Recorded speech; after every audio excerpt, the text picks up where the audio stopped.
Hello, everybody, and welcome back to Brainstorm Brewery. I'll have you know that Aquaman almost started playing the card game Magic the Gathering. He later commented that he regretted not taking up the game because it would have been a useful skill set for fighting monsters. Were you guys aware of that? No, because I've never seen the King of Atlantis wear basketball shorts before. Did you not learn your lesson from the repeated chip challenge? What lesson is that? That if you don't do something right the first time, the patrons are going to make you do it right the second time. Okay, and what do you... So for context, for those listening, I played the GP last week while doing coverage, while wearing an Aquaman cosplay, and getting the lake jumping is coming this week. But go ahead. What are you talking about here, DJ? If we go to patreon.com/brainstormbrewery, I shouldn't have to be the one to berate you about this. I barely have a voice after this weekend, but I believe if I'm reading it correctly, the Patreon says that you had to wear a Merfolk cosplay, and you were just talking about an Aquaman cosplay. Oh, this is what we're doing? So now the basketball shorts, I feel, are disqualifying. I'll tell you this about the basketball shorts. I was told point blank by judges at the tournament that I was going to receive a USC, which is unsporting conduct, minor, if the basketball shorts came off. They're basketball shorts. They're perfectly sporting if you take... If the basketball shorts came off, I was going to be penalized. Were you showing too much? It was a very form-fitting costume. The basketball shorts were doing everybody a favor, I promise. But yeah, so thanks everyone for the Patreon. We hit that goal. I played the GP while doing coverage, while in the Aquaman suit. I went 5-3. I just missed on day 2, lost in the last round. It was very sad. It was one of the smallest GPs in history. I think the second smallest one ever. 330 something people. It was 342. 342. The way it worked out, my day 2 match. You didn't day 2 a 300-person GP. I've played at pre-releases with more people than that. Yeah, I mean, I also got like 20th at the largest GP that's ever happened, so like, I'm okay with it. It happens. But that was a bad play also. Yeah, well, I agree. But I lost the last round, couldn't draw a 4th land to play my Vivian. It was very sad, but the way it worked out, for those who don't know, GP's cut after 8 rounds. Everyone with a 6-2 record or better gets to move on to day 2, which the first round of day 2 is actually played on day 1. It's round 9, but for whatever, that's how it works. It used to be such that it was either everyone with X and 2 or the top 64, whichever number is greater. And because this was such a small GP, there was a lot of talk throughout the day. People thought you actually might make it to day 2 with a 5-3 record. Then the judges had to clarify that, no, that is not the rule. If it was ever, that was the rule in the past, that is not the rule. And so day 2 of the event ended up being 62 people, which means that 2 people who did not play in day 2 cashed the GP because the GP pays out to the top 64 placers. Now that is crazy. So as it turned out, that match I lost turned out to be at least a $300 match because it was a 64th place is $300, and where I finished below that is nothing. So not only did I fail to make day 2, I lost a $300 match minimum because I would have gone to day 2, X and 2 with a shot at top 8 and blah blah blah. Because I think X3 ended up top 8 in the tournament. Jesus. So yeah, that's cool. But thanks to all the Brainstorm Brewery patrons, I did do it in an Aquaman cosplay. So and JJ, I wanted to go jump in the lake that night, and it was like freezing rain here, so it would have been pretty miserable for me. But JJ the editor claims that he needs daylight to film it properly so you can all see it. So I believe we're going this coming weekend. We've picked out a lake for me to go jump into.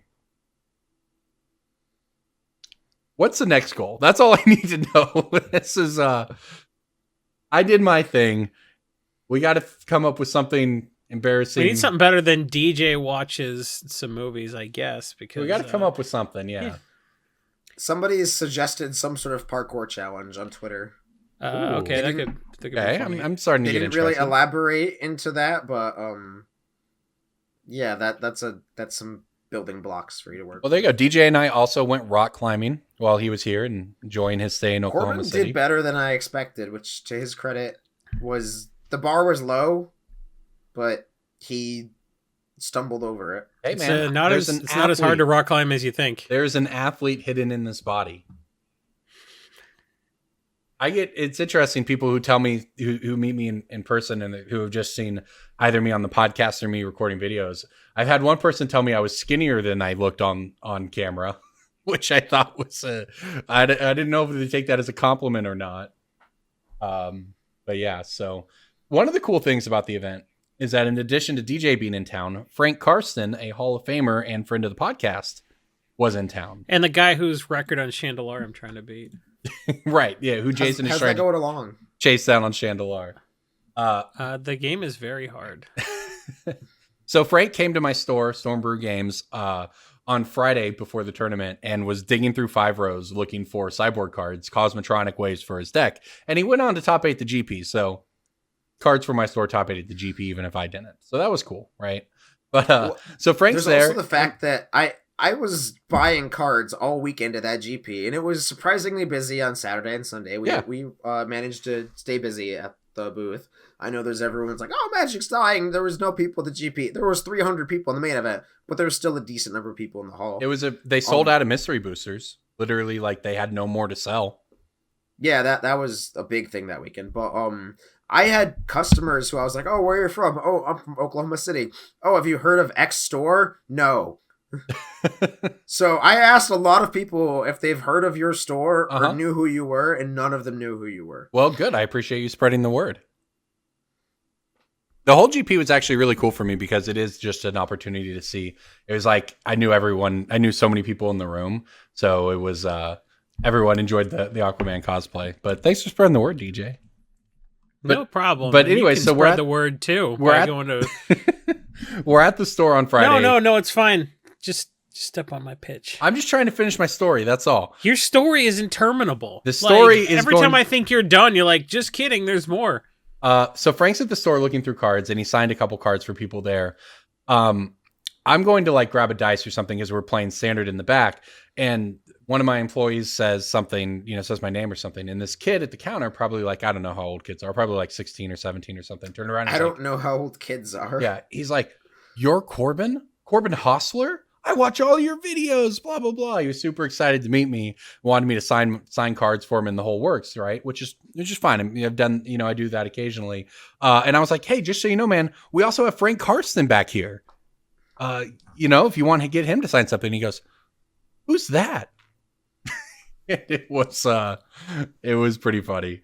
That's profoundly disappointing. Yeah, I know. Trust me, I was disappointed too, but it was funny. So then later, I was like, oh yeah, he's a pro. He's in the Hall of Fame. He's great, blah, blah, blah. So then later, Frank and I were leaving. I was taking him back to his hotel, and this kid says bye or whatever. And I'm like, hey, this is Frank, whatever.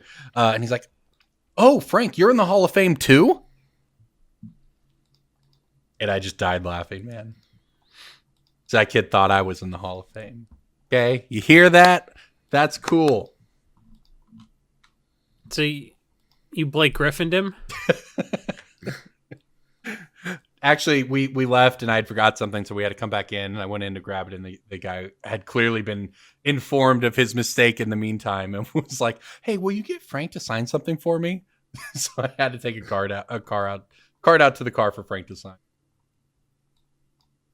It was an interesting GP, that's for sure. It was fun. It's the first GP I've played in 4 years. It was a good time. Also, did you guys know that Aquaman has to come into contact with water at least once per hour or he dies? I did know that from the Tower of Babel thing, where he got hydrophobia somehow. I forget how Batman did it. Batman made him a suit of water so that he can walk around on land. What a guy Batman is. Yeah. Have you guys heard of Tower of Babel? Basically, Talia al Ghul stole Batman's plans for defeating everybody in the Justice League and used them all in the Justice League at once. So that's kind of a cool story. Yeah, it was, and then Batman got kicked out of the Justice League because everyone's like, Yeah, you can't have those sort of plans. But he's like, I'm Batman. That's all I do is plan. Yeah, that even I knew that, and I don't follow this stuff. That Batman had like plans to take I think everyone they out. did a cartoon of it, and I think it's on Netflix. So look that There up. you It's go. not called. It's not called Tower Babel on Netflix. I bet it's called Justice League Clash or something stupid like that. But whatever. It's a good. I don't care about DC, but that was a good storyline. Yeah, that's a good one. All right, so moving on. Standard this weekend was won by Jeskai Fires, but Simic Flash was actually the best deck in the room with the best win rate. Black Green Adventure, which is what I played, very dead, had the worst conversion rate from day 1 to day 2. So I will say this, after playing a lot of Standard over the past week, both preparing for the tournament and then playing in the tournament, I think Standard is fun.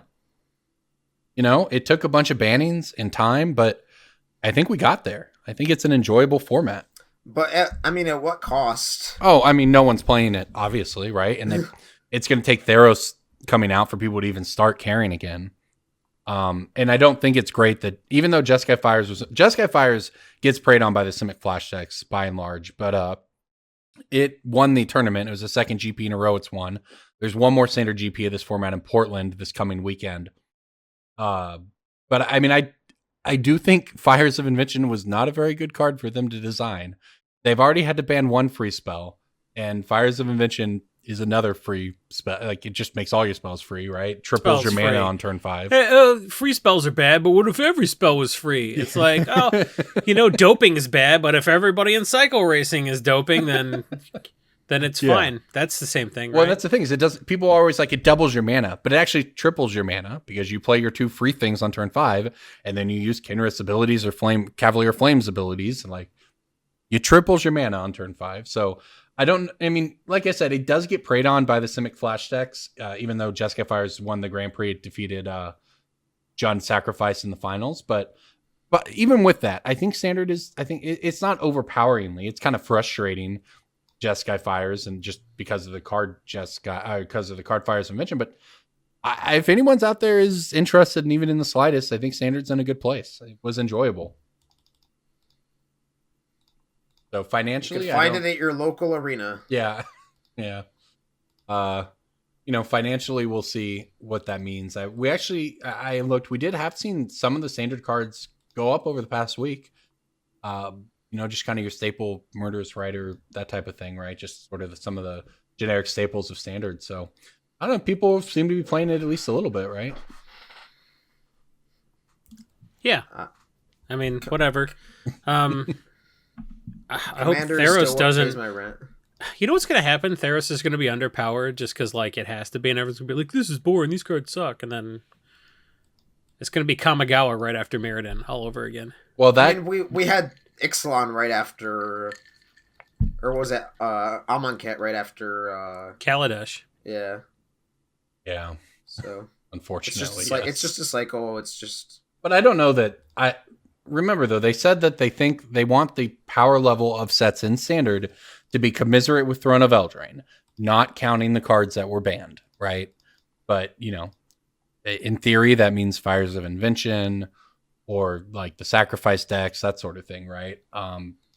So I don't know that there's, in order for Theros to be underpowered, that would basically mean that they knew that they had screwed up with Eldraine and adjusted immediately, and the timelines just don't really work like that. They knew they screwed up. They knew they screwed up by the time it released, but not at the time they would have locked in Eldraine design, They should have.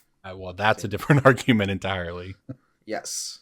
But they promise you they've heard that one from lots of people all over the internet and in me in person at the last couple of. So the message is getting out there. I think they know what's up. We can only see how things develop over the next year. But I mean, for what it's worth, this Standard format does seem fun. But yeah, so I mean, speaking of GPs, I shocked Jason when I let him know that it was a $70 entry fee for this event. Yeah, I got all old man. I was like, I remember when a constructed Grand Prix was $15. Yeah, I mean, the thing is, what people have to understand, like DJ said, it was a $70 main event entry and there were 300 something people in the main event, but the command zone was packed. at the event. I mean, they made the command zone a lot smaller. I agree. It was smaller here than a normal GP. Yeah. But the room was, like, by and large, fairly full. They sold out of mystery boosters. People were there playing Magic, and I think if people are sort of trying to, hashtag Magic is dying 2019 or whatever, it is just important to remember that the numbers of the main event do not tell the story like they did even 3 years ago. Even 2 years ago, right? You go to the main event at the GP and that's all it was. Or the side events were a thing you would occasionally do after. But I know a ton of people from my store who were up there, but didn't have any interest in playing the GP. They just wanted to play Pioneer side events. They just wanted to mystery draft. They just wanted to do like the constructed packages with the double ups, So the thing is, we have access to it's the a main Magic event Fest number. now, right? We have so access. like the fact that there are options and like playing a side event isn't a I scrubbed out thing or like an accident or like I someone's ride here or whatever. It's like a legit destination now. Yeah. So like I guess the Magic Fests are working as intended, and the main event's going to suffer because hey, the main event sucks. Well, the thing is, we don't know the answer to that, right? That's the thing is we've always had access to the GP numbers, so people have used that to gauge and judge. And in the past, maybe that worked a little bit, but the only person with access to the actual event numbers and the profit made and whether or not Magic Fest is working or not working or growing or shrinking or falling off a cliff or whatever, Magic is dead 2019, is Channel Fireball Events. And that's not public information. So, you can glean some information from the main event numbers, but, I had a lot of people asking me here, they were just scared. Like, is Oklahoma City never going to get a GP again because this was so bad? This is Oklahoma City's 4th GP. The previous 3 were packed, and, I think we had limited and 2 moderns, and they were busy, and a lot of people liked that. So, I don't know if, I told people that, don't be scared by the main event number. So, I mean, we'll see where things are going, right? There's another year of Magic Fest, and then that I think is probably locked in. That's too soon to change from arena type plans. And then we'll see kind of what comes after that. Yep. All right. Let's move on to Breaking Bulk. Who wants to go first? Let's give Niagara Falls another GP. Come on, guys. I got to go see Niagara Falls while I was there. That was cool. Let's not do Reno. Can we do that? Reno's going to be worse than Oklahoma City. Oklahoma City was great. You loved it. Did you? No, I'm saying attendance-wise. Yeah, we went rock climbing in an old grain silo. Where else can you do that? Everywhere there's a grain silo? No, it's way more dangerous. Some of them just have grain. Look, yeah, sometimes you land on the grain and then you sink in like quicksand and die. But like, other than that... All right. Breaking Bulk, who wants to go first? Breaking Bulk time. Breaking Bulk time. Break. Oh, yeah, Breaking Bulk. There's so much good stuff. It's a pick. Breaking Bulk. The end. I got one that you're not going to like. Okay. You're going to be real mad at me for this one. But Way to preface this. I got 8 of these, and they're common. It's a card that's been printed twice, most recently in a Masters set, and it was in a Ravnica block set as a green enchantment. Which Ravnica? I don't have to tell you that. Yes, you do. It's how the game works. Dissension. Utopia Sprawl. People think this is bulk, apparently. I got it. It looks unassuming. Wild growth is like, 10 cents. Fertile ground is real cheap. Overgrowth is real cheap. But for whatever reason, well, we know the reason, it was that mono green deck that was in Modern. Utopia Sprawl, despite the Masters 25 reprinting, is like $3 right now. It's pretty nutty. If you guys thought that was cheating, I have an uncommon white sorcery from Torment. Well, I won't get this one. Battle's Creature's Judgment. I do not know the answer to this one. I don't think Utopia Sprawl is cheating for what it's worth. Okay, we'll put that one on the sheet then. Like, if you've got Utopia Sprawls, you're gonna be glad as hell that I pointed out they're $3. But this one you might legit have in bulk, and it did go up last time there was a Theros set. No, it wasn't on the basis of Theros. It was on the basis of Estrid, maybe. So it's an enchantment type card. It's an enchantment type thing. But like, it's that's from what I'm... Torment? Torment. I don't know. It's a white uncommon sorcery. I'm surprised you guys don't get this. It's a cleansing meditation. Oh, yeah. So it destroys all enchantments, but returns yours if you have Threshold. And people are playing this in the Enchanted Evening stuff. You see your Wrath, everybody's board but yours. It's a real dirty combo. But Enchanted Evening, despite like Estrid making it spike, never really went back down in price. It's over $10 everywhere. So Cleansing Meditation went from like $5 to like back down to $1, but still worth it to just buy list this for. The buy list price is almost the retail price. The highest buy list I'm seeing on TCG Player is like $1. So I was actually if you got a bunch of these, just get $1 for them. Yeah, I didn't even know about this card. This card's cool. I like this. Yeah, it's real cool because like it's one-sided. Yeah. Like especially with the Enchanted Evening out, you wipe everyone's board but yours, and then you're just like, I won the game.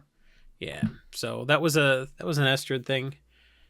This went up real precipitously. So it's gonna be if it does go up again on the basis of I don't know something in Theros making people think enchantments again.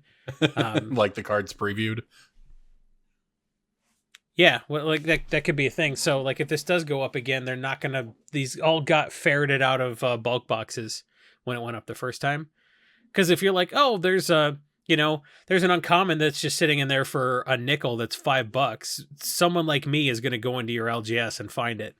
So those have all been mostly ferreted out. So like the copies are sitting in the dealer's inventory. So like if it does go up again, there's nowhere to get them for cheap. You got to pay retail to get a copy. So second spikes tend to be sharper and more profound, and that's probably what's going to happen here. You're gambling, but whatever. My pick of the week is also a gamble predicated on people caring about enchantments in Commander. So that's 2 picks for the price of 1. And you won't get that second one if you just check the spreadsheet that you will have access to if you're a $5 patron at patreon.com/Brainstorm Brewery, where you can get everything we do for Pick of the Week and Break in Bulk on Monday when we record and not Thursday when it goes out to everybody. So or if you Wednesday, want that information... JJ just releases this without our permission whenever. Yeah, what a dick. You're a dick, JJ, you dick. Don't make me sound dumb. Don't do any stuff to my voice, I'm sorry. Don't release stuff from the blackmail folder. Oh, God, we should be nicer to JJ. He could ruin all of us. You're a dick. Yeah, so if you have access to the spreadsheet, you can get everything super early, and that's good. That's worth paying $5 a month for. It's $1 or $1.25 an episode. That's nothing to have a jump on financial information. So thank you for being a patron and for muscling other people out with your early access to information. All right, I'm going to jump in here. I've got a common land from Shards of Alara. Panorama. No, those were from Conflux, right? No, they're from Shards. It's Bant Panorama. Esper, not Esper? Esper is also worth money, but Bant Panorama is over $1. They're all money. Yeah, it's pretty solid. They're all over $1, which is crazy. I would not have expected that at the time. So the panoramas are great. This is why I never bulk a single non-basic land. Yeah. I mean, they're basically just they're mana fixing for tricolor commander decks that cost $1 instead of 10. You can play your fetch land, shock land mana base, or you could play your panorama mana base. So go to a lot of people. Say that 5 times fast. Yeah, no thanks. Panorama mana base. Bananarama. But yeah, Shards actually got a lot of sweet cards in it, all worth 50 cents or more. So it's a pretty good one. Of course, leading the way is the Relic of Progenitus at common. It's $3. So, well, Shards was the first set where they did mythics, and like that's back when a mythic was a mythic. It was like a big, dumb, stupid thing. It wasn't just like a little bit of a better rare that you need for standard. Like they had the right idea, and then they just like immediately lost the right idea. Yeah, something like that. Anyways, speaking of Magic has thrived in spite of a lot of Wizards' decisions. Let's put it that way. And because of many of them. Speaking of Magic thriving despite their decisions anyways. Let's talk about the Pioneer bans. Joining the ban list in Pioneer, to no one's surprise, is 2 recent cards, Oko and Nexus of Fate. So I'm going to talk a little bit about the decks that I saw do well at the PTQs over the weekend here at the GP. And a reminder, of course, and a shout out to our sponsor, Channel Fireball, that if you are interested in picking up any of the cards we talk about on this cast or our picks of the week, or you just want some solid Magic content, to check out channelfireball.com. So Pioneer, Oko made the finals of the PTQ yesterday, Sunday. It lost to Blue-White Spirits, which I thought was a pretty sweet deck, including like Nebelgast Heralds, right? Something you probably would have to look up. But yeah, I don't know what that particularly means for the future of Pioneer, but I've been saying, I wanted them to ban Field of the Dead and Copter and Once Upon a Time. And then I said that once they ban Oko and Nexus of Fate, I think we have a good format. And today they banned Oko and Nexus of Fate. So I'm going to be honest. I think that Pioneer is kind of there. That's what a lot of people who are disillusioned with both Standard and Modern are saying. They're like, people are flocking to it from both directions. Well, yeah, I mean, Modern is a disaster. You were talking about Utopia Sprawl earlier, and that's one of the coolest things in Modern is Utopia Sprawl Arbor Elf sort of engine that can create 4 mana on turn 2 by going It's my jam. Elf on turn 1, Sprawl on a land, tap for 2, untap it with the Elf, tap it for 2 more, play a Garruk or whatever, right? You can do lots of cool stuff, but even that is like, meh in Modern these days, because Modern is just an Urza fest. So I suspect we're going to need more bans to make Modern good. But I'll tell you what, I like Pioneer and I like Modern, but I'm all in on Pioneer right now. I think this is the format now that's just going to thrive. I saw a lot of really cool decks at the PTQ. I saw doing well, like a Lotus Field Twiddlestorm type deck that kills people with Enter the Infinite Omniscience, basically Fae of Wishes, getting them out of the sideboard. I saw Bant Spirits do well. I saw Blue-White Spirits do well. I saw Simic Merfolk top 8 a PTQ. Probably on the back of Oko, but it did make it. It had Kuminas and the whole lot. So that was pretty neat. There's red decks. There's sort of black-green rock decks. There seems to be opening up some space for some non-Nexus of Fate combo decks. Pioneer has a lot of diversity, and I think a lot of things going for it. So it's hard to sort of offer any one pick from the format, here, because the whole format's just going up. I mean, this is the new Modern in terms of this is where the attention's going to be. You go look at the cards that are moving up and down over the course of the last couple of weeks. It's Modern is just continuing to take a dive. Even staples like Path to Exile, that sort of thing. And there's no reason to expect that won't continue. So, if you have Modern cards, I'd be looking to turn them into Pioneer cards, right? That's basically how things should go. Obviously, cards that kind of fit into both are great, like Collected Company, that type of stuff, everything from the Pioneer legal sets. But yeah, I mean, Blue-White Spirits won the PTQ, which I thought was pretty neat. That deck had a lot of cool stuff going for it. I think Selfless Spirit has been rising recently. That's one of the very important cards in Pioneer these days. So the GPs for the event start at the end of January. So very quickly we are coming up onto the reality of Pioneer. It's kind of been this thing that exists at a couple events and on Magic Online, and people are kind of feeling it out. But I think that we're at a place now where the ban list is probably, there's nothing that jumps out to me or other people I've talked to as sort of being the next thing that needs to go. So now that we have... Dig Through Time is the one that I've heard. Yeah, I mean, that's possible. That said, Dig Through Time was good, and they just banned 2 blue cards. So Dig Through Time may be the next place to look, but Dig Through Time hasn't been broken thus far. It's possible in this, as the format shifts around these new bans that it'll get there. But for right now, maybe hold off on Dig Through Time. And of course, Treasure Cruise is always sort of floating around at the edges, but without fetch lands, both of those cards are, I don't know if I'd say fair, but way less unfair. How about that? Yeah, my pick of the week is going to be predicated on Pioneer, and I think you should just be ready and staying in the podcast Discord and listening to the podcast, and we're going to be on top of sort of the new Pioneer decks as they begin to break over the next. They've got the holidays coming up, but then we hit January, and people are going to get really into Magic again with Theros coming out and Pioneer GPs coming up. So we're going to see a lot of attention paid to that format and a lot of movement. So we should probably talk about a picture I saw on Facebook that I tweeted out. It's from a store called Wizards Keep Games, posted in a group called Magic the Seattling. It's with a heavy heart that I announce Wizards Keep Games will be closing its doors February 1st. I want to thank everyone that has supported the business this past couple of years. If anyone has an extra $40K and is interested in buying the business and online store or just the inventory, please reach out. Down in the comments, someone said, sorry to hear it. I knew things were rough, but I didn't know it was that bad. And he said, I would rather walk out than be carried. Secret Lair was the last straw. Yep. Your initial thoughts to this post? I mean, I feel like I've been beating this drum on this podcast for a while.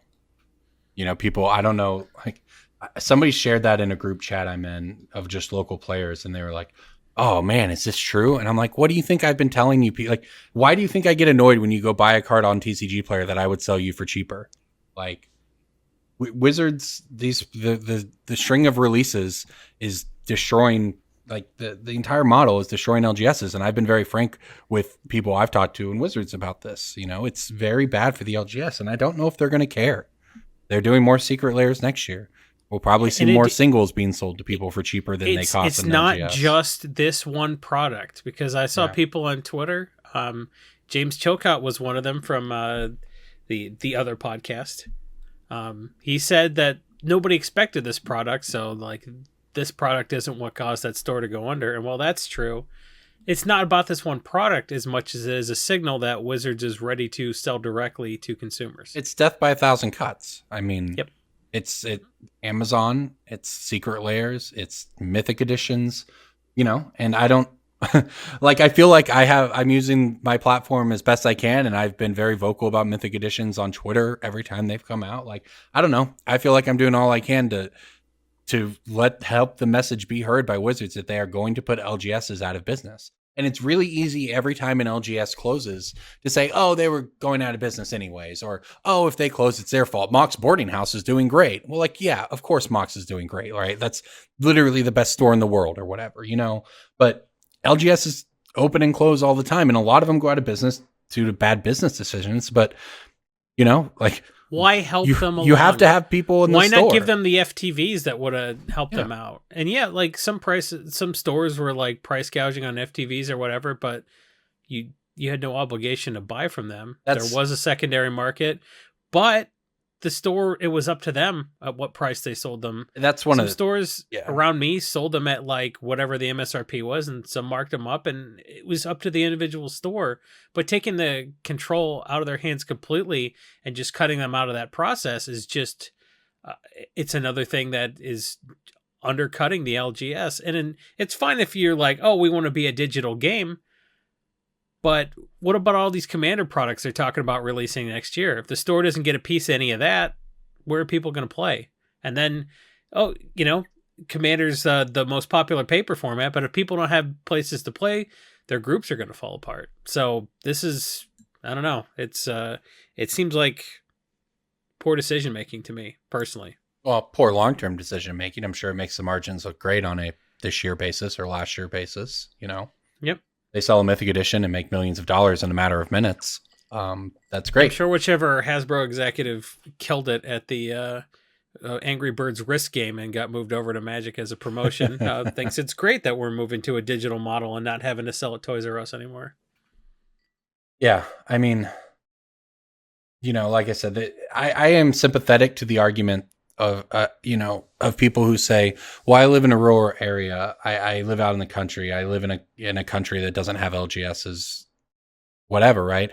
And that they wouldn't be able to get stuff if it wasn't for buying it directly online. I mean, that's a real argument. I'm sympathetic to that. That doesn't mean you couldn't do both.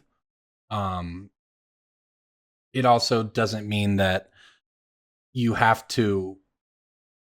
Some players say, oh, well, my LGS or the LGSs I knew all overcharged on the FTVs. So this is so much better because those stores deserve to get screwed. And like, that's cool. But like, I've sold every From the Vault product in my store since I started doing this, and Master's Box for MSRP. When Modern Masters 1 came out and they were going for however many hundreds of dollars a box, we sold them at MSRP. I sold every FTV at MSRP. We would take pre-orders for them and we'd sell our allotment, and that was that, because, you know, you care about the customers and the customers care about the store, but people still just buy on Amazon, right? And they can't buy at the store because the only place to get something is from Wizards. It doesn't matter how much they like your store, you know? If people only have so much money to spend and they spend it on a Mythic edition from Wizards because there's nothing comparable at the store, they're not just going to buy a bunch of boxes of Throne of Eldraine, which we don't even want to sell people because you have to pay $80 for a box and you can't sell them for more than 100. You know, you tie up a bunch of money to make $20. It's death by 1,000 cuts. So it's really easy anytime one store goes out of business or it catches attention on the internet to say, oh, well, this was their issue, or this was their issue. Or my favorite is all, the internet comments that say, well, just sell snacks. Have you considered selling snacks? Like, are you kidding me? Yes, the LGS sold snacks and then they went out of business. It's Amazon, right? It's the Amazoning of LGSs, which is fun. I'm of the adapt or die mindset. And if that means die, sometimes that means die. But I think that Wizards is somewhere along the line is fundamentally forgetting that no matter how much they want to be excited about esports and move forward in this realm, there's always going to be another esport. There will never be another tabletop Magic. And if you kill that, you can't get it back. A lot of paper card games have come out and tried to emulate Magic, and none of them have succeeded. I mean, Blizzard didn't succeed with the World of Warcraft card game. They killed the paper game because nothing has ever been Magic, right? Yu-Gi-Oh has its niche, Pokemon has its niche, generally aimed towards younger kids, but none of those don't keep LGSs open. So if Wizards decides to go too far and they kill too many LGSs, that's where it's going to be, and that's going to hurt them in the long run. Because as awesome as Arena is, and I think it's great, just where people play the game; it's where they learn the game. Yeah, and it's where they meet the friends they play with. The word of mouth of Magic has allowed it to grow for 27 years, and Arena is awesome, but you don't have to, you can support both. And right now it has swung so far in the direction of selling directly to consumers and pushing everyone to Arena. It's not good for the long-term health of the game, because there will always be another esport and there will never be another tabletop Magic. And if they lose that, it's not coming back. So that's that depressingness. I mean, yeah. Can you imagine Fortnite going from 1993 to 2020? Yeah, right. A game like that people like. Those esports, yeah, they're cool, but like no one gives a shit about them. Like, I'm surprised League of Legends lasted as long as it has. People are still playing Dota. It's not an accident that those games, like the big thing this year was Dota Underlords, and then TFT for League and Legends of Runeterra, which, by the way, is going to be a threat to Magic Arena for sure. But they used League. A League was incredibly successful, still is successful, but it developed an IP for them. And now people are invested in the lore and the characters, and you use that to branch out into other things. Exactly like Magic is doing, for what it's worth, with the games that they've announced. With the Netflix series and all of that's what you want to do. But you'll notice that League of Legends knows that it can't just rest on the base game of League of Legends and expect to stay relevant, right? So they're expanding. And I'm glad they're doing Arena, but like, I think they think, well, the competitive players are going to eventually migrate, so what do we need the LGSs for? Yeah, I mean, and I don't think that Arena is solely to blame here. In fact, I don't even know if it's mostly to blame. It's everything. It's the product fatigue. It's the design fatigue. It's the OP fatigue, organized play fatigue of changes, and no one knows what's happening. No one knows what's going on, and they don't know what they're aiming for. And we're like, it's clearly it's LGSs across the country, and it's not just Amazon and it's not just Arena. It's everything that Wizards has done over the past few years, while they have drug themselves and the customers and the players into sort of the world of esports. They've done it all in such a sort of ham-fisted way that it's just caused people to throw their hands up in the air and say, I don't know what what this is anymore, right? I don't know where I'm supposed to engage or how I'm supposed to engage. And they're just tired of new releases and broken cards and bans and a set coming out, every month. And the organized play changes, announcing regional pro tours, canceling regional pro tours, upending everything. And for what it's worth, I think that moving forward, the structure that they have in place, especially regarding organized play, is in a healthy place. And they have fractional invites at GPs now, so people can basically grind points to get Players Tour invites. Player Tours feed the Player Tour finals. Points from that feed Rivals, which feeds MPL. I mean, I think they have it in place now, but you can't just jerk people along in 35 different directions for 2 years and expect there to not be consequences. And that's what we're seeing. Going to take some time to dig out, and hopefully LGSs survive or are part of where, we come out on the other side. And for my breaking bulk, I have a red World Wake card that has never been reprinted. Searing Blaze. No, that got a dual deck reprint. You're right. Truly not to breaking bulk earlier. What was World Wake? What block was that? Forge. Zendikar. Oh, a World Wake red what? Common? Card. Sounds like a rare. Is it a rare? No, it's a token. Is it a token? No comment. Is it the Tuk Tuk token? The Tuk Tuk token's colorless. It's an artifact, so no. It's a token we don't know the answer to. It is. Why don't you eat shit with your tokens? Get out of here. It is the Ogre token from Kazul, Tyrant of the Cliffs. Because Kazul got a bunch of different printings, including that promo that they printed more copies of the promo than the regular. Yes, that's correct.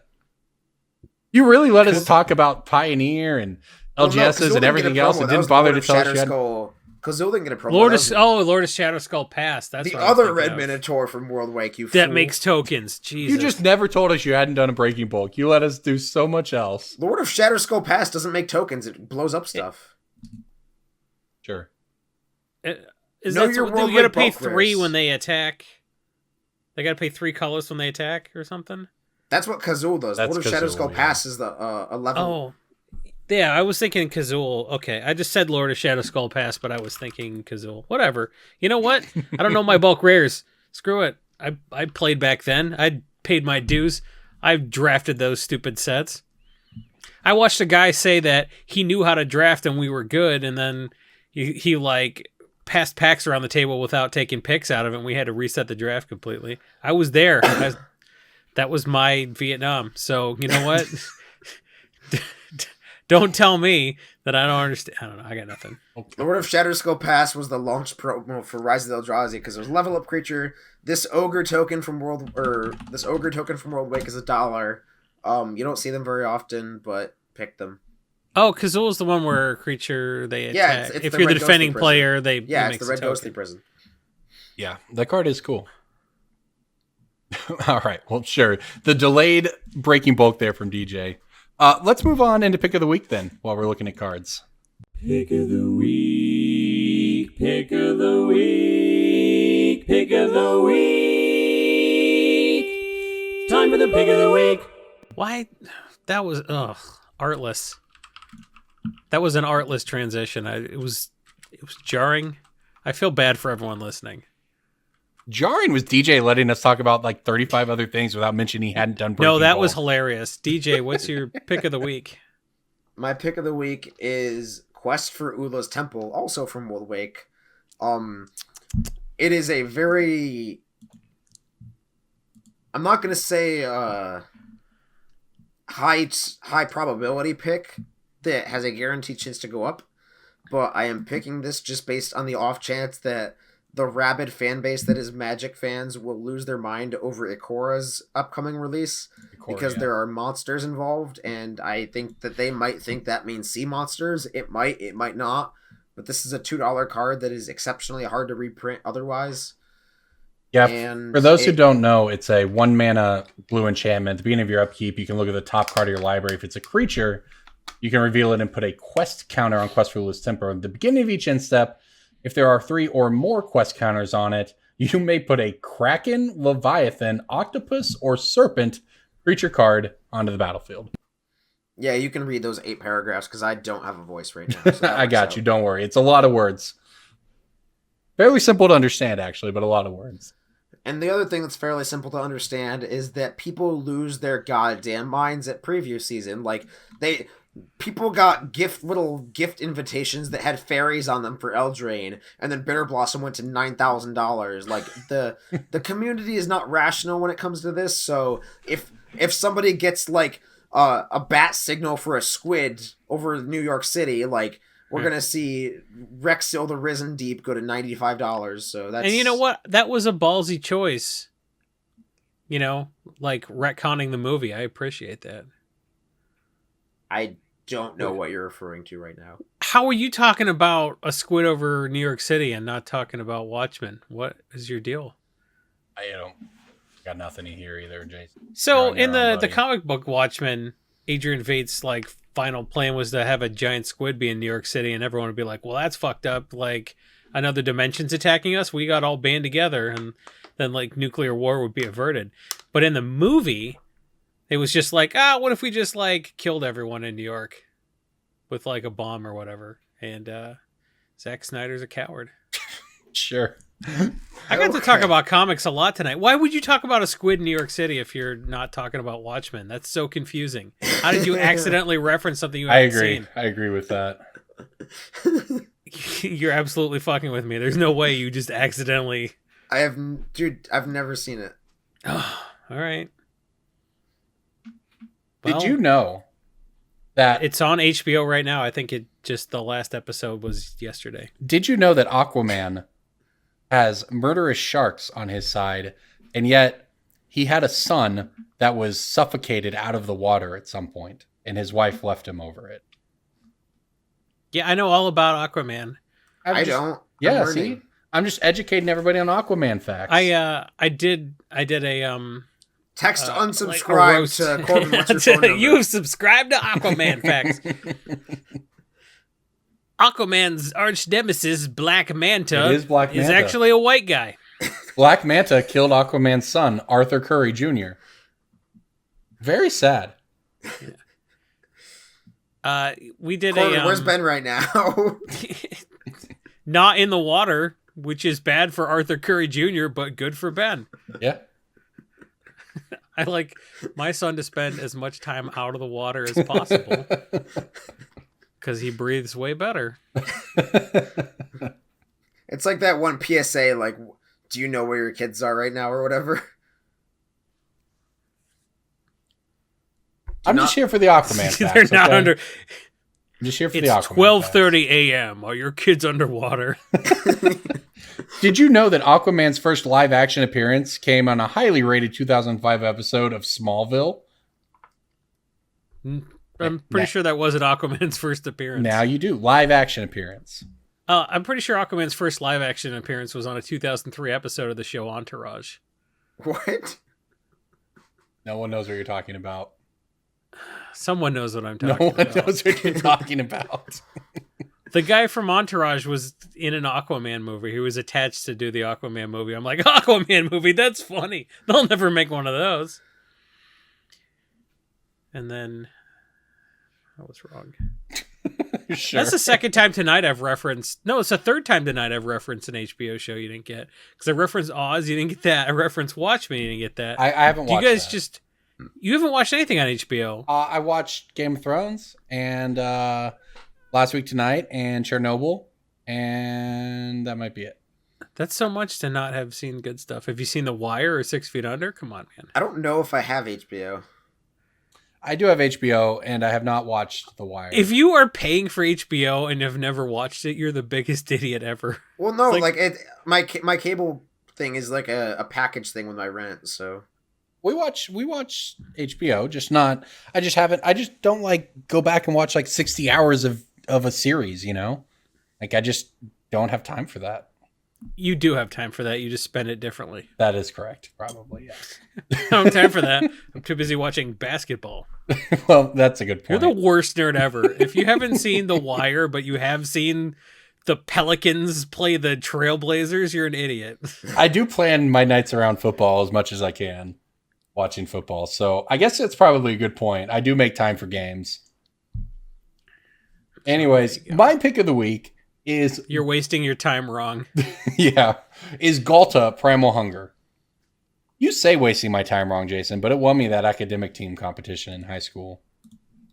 Oh, cool. How much was the prize money? That was a reference to the after hours that if you're a patron, you'll have access to. What was the prize money for winning that academic? Social cred. Oh, so you're saying that you got more money for just not wearing a seatbelt than you did for preparing for that academic decathlon? That was a deep throwback there. All I'm saying is that almost as deep as all that glass in your face. all the girls like a Quiz Bowl champion, Jason. That has not been my experience. I have ended bad dates by bringing that up. I've never successfully closed the deal by mentioning my varsity letter in high school quiz bowl. Well, your loss, my man. Their loss. Not my loss, though. I didn't lose. I was Quiz Bowl champion. Does Brittany know about your history in this subject? Is she aware you were an expert quiz bowler? Oh no, our kids will be smart. Yeah, she's fine with it. Anyways, I'm going to talk about my pick of the week, Galta Primal Hunger from Rivals of Ixalan. Did you all know that it has 12 power and can be cast for as little as 2 mana? Is that your voiceover voice? It is not. My voiceover voice is way better. In a world where green mana is abundant, one man, one dinosaur man, one dinosaur flying a jet somehow, crewing copters, trampling blockers. This is the world of Primal Hunger. See? Jason's got a good movie. Steven Seagal. Jason's got a good movie trailer voice. I Anyways, just want to see Steven Seagal in a movie. They should get him for the Magic movie. He could be Gerard or something. They don't have a Magic movie anymore. They killed the Magic movie. Find the Magic TV show. He'll be on the Netflix series. He could be the guy that just like throws up a knife hand strike between Nissa and Chandra. Galta's $4, and it's got like upside. It's got good upside long term because it's a 12/12. It's a commander card to an extent, but it's sooner or later going to start making appearances in Pioneer, and it's not going to take much to move it from 4 to 8 or whatever. So, big fan of picking up your Galtas from Rivals of Ixalan while you can. That card has a lot of promo versions. There are several versions of it. That is true. Game Night 2019, but they're all $4. So and the price has been relatively stable despite those reprints, which is really something to. It hasn't dropped because of them, and in fact has started to show maybe the tiniest bit of upward movement over the past month or so. So it's gone from like 350 to 4. So it's I think got upside despite those reprints. I do not disagree. All right, what do you got? Myself, I have a card that is predicated on the return of some sort of enchantment business. Just renewed interest in this card on the basis of Theros. This is something that spiked from like $3 to like 8-ish, and then Estrid really took it over the top. This is Sterling Grove. If you've played with this card, you know how absurd it is. Because Sterling Grove gives all your enchantments Shroud, and then you can sack it to go search, and then you can bring it back with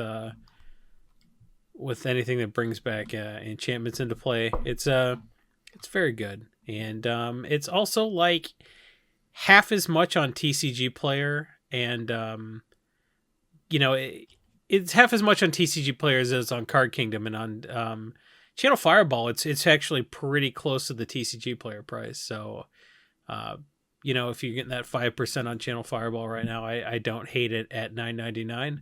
Mm-hmm. So that it's just a card that like Card Kingdom's got the balls to like charge 16 for this, and you can get it for like closer to 10 on Channel Fireball. So I think that big spread means, that people who play a ton of EDH tend to buy from Card Kingdom, and they got the balls to charge 16 for it. I think we should pay attention. I think with Theros coming up, we've got it might not even be a new legendary. It might just be a card that makes 2 Vasa or Estrid or like even something like Earl the Miststalker or Sigarda better. And all it takes is just people being like, oh, I'm just going to build this now. Well, there's going to be a renewed interest in enchantments sort of regardless of any one card, right? I mean, it's an enchantment set. I believe we've seen constellation cards in the previews. It's going to make people interested in enchantments. And I made a ton of money on Sterling Grove just the first time they announced Theros. They're like, enchantment block. And I was like, all right. Idyllic Tutor went up. Grove went up. Like, all kind of stuff went up. Sterling Grove has never been below $10, in like the past 3 years. So I think the fact that like it's down, plus there's an impetus for it to go up, it just seems like free money right now. Speaking of Theros, we haven't mentioned this. We have a preview card for Theros. We do have a preview card. Thanks to all of our listeners and the kind people at WotC, cough, cough, thanks, Gavin. We seem to have made it into the circle of previews, and I could not be happier for it. It's really, really cool to get to preview cards. We are a Throne of Eldraine preview card, but not a Throne of Eldraine. You got a gingerbread cookie in the mail. So we're like B tier, but yeah. Hey man, I'm just happy. I'll take B tier. I'm really happy that like it's not like, oh, you're a finance podcast, no previews for you. Yeah, I mean we're not a finance podcast. We're a Steven Seagal fan podcast. I could talk about. I will. Steven Seagal Watchmen podcast. If we get back up to 500 patrons on patreon.com/Brainstorm Brewery, I will record a podcast with DJ where I will defend Steven Seagal. Ooh, okay. I will defend the indefensible. Well, we're only like 4 short, so there you go. Weird. Okay, I mean, yeah, sure, that's fine. I'm down. DJ, you're gonna have to listen to me talk about. This. You're gonna have to ask insightful questions, and you're gonna have to listen to me lecture. I am willing to do the research for this. That's fine. Yeah, I'm looking forward to Theros already. Obviously, we kind of just are done with Throne of Eldraine, but with Elspeth and Ashiok, the 2 planeswalkers that they previewed, and you can play in the event on Arena, which I think is over now, so you probably can't. But you might have had a chance to play them on Arena. The power level of them is solid, but not Oko, right? So I think that, I'm hopeful that Theros will not have any negative experiences attached to it, besides the jerks who leaked a bunch of the cards. But Thoughtseize comes back. Now, that would be interesting. I very much doubt it, but that would be interesting. No, it's not going to happen. Yeah. They learned their lesson. Yeah. All right. Well, anything else you guys want to touch on this week before we get out of here? Okay. Well, everybody, next week is Christmas, if you celebrate that sort of thing. So happy holidays. And we are going to figure out something special for you all for the week of Christmas. Obviously, the holidays mess with our recording schedule as well. But we think we've got something pretty cool up our sleeves. We'll have a preview card at some point in the next couple of weeks. We've got a lot. Our preview card goes live December 31st. That's right. New Year's Eve, Brainstorm Brewery preview. Be there. We'll hard at work figuring out how to embarrass ourselves this time around.